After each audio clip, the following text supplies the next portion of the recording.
tayo ngayon habang naghihintay tayo ng booking. Nandito tayo ngayon yung mga mangga bababao.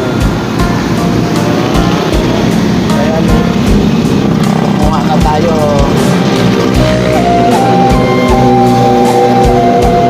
Masarap ito Lodse kasi nga wala pang kuto yan, wala pang ano, matigas.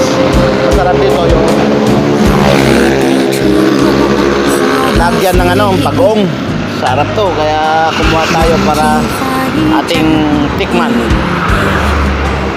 Ito lang load yun, matatagpuan sa Naik Cavite. Libre ang mangga sa gilid ng highway.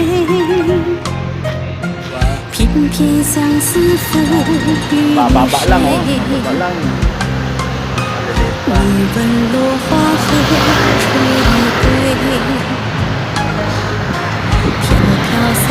Ayan.